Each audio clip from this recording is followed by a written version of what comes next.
Praise the lord. ప్రభువైన యేసుక్రీస్తు నామములో నాకు వందనాలు తెలియజేస్తున్నాను.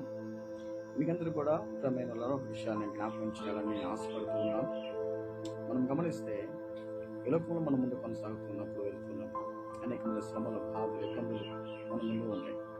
అయితే వాటన్నిటిని కూడా మనం జయించాలంటే మనందరికీ ఉండాల్సింది విశ్వాసం. యేసుక్రీస్తు ప్రభు వారి మీద విశ్వాసం నుంచి ముందుకు కొనసాగుతున్నప్పుడు ఏ శ్రమ అయినా కూడా, ఏ బాధ అయినా కూడా దేవుడు వాటిలో నుంచి మమ్మల్ని విడిపించగలిగినటువంటి దేవాది దేవుడు. అందుకే చూడండి, బైబిల్ గ్రంథంలో గమనిస్తే దానియేలు గ్రంథము 3వ అధ్యాయము 17వ వచనంలో గమనిస్తే షడ్రక మిషక్ అబేద్నెగోలు ముగ్గురు పలుకుతున్న మాట, వారి ముందు మరణం ఉంది, వారి ముందు శ్రమ ఉంది.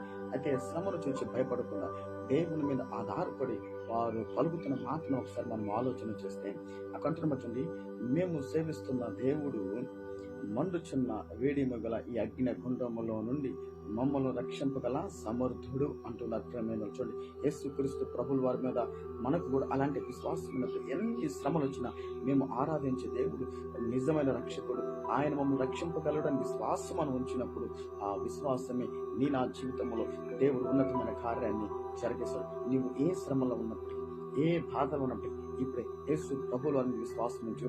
ఆయన నీ శ్రమను, నీ బాధను తొలగించగలిగిన దేవుడు. షడ్రక మిషక్ అబేద్నెగోల మధ్య ఉన్న శ్రమ ఏదైతే ఉందో వారు